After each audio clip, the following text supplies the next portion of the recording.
Halos 16,000 mangingisda na bigyan naman ng fuel subsidy sa Eastern Visayas. Detalye mula kay Jimmy Angay-Angay, Aris 32, maupay nga agad Jimmy. Jimmy? Nasa 15,713 na mga rehistrado mga mangingisda sa Eastern Visayas mabigyan ng fuel subsidy sa pangatlong tranche ngayong taon.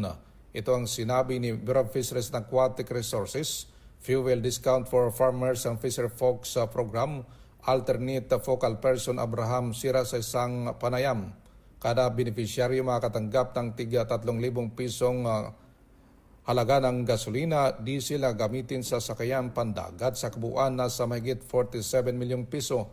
Mas madami beneficiary sa iyong taon dahil noong mga nakaraang taon nasa 3,000 hanggang 5,000 mga mangingisda lang ang nabigyan. Sa kasalukuyan inihanda na ng BIVAR ang distribution ng fuel subsidy kada probinsya sa Eastern Visayas.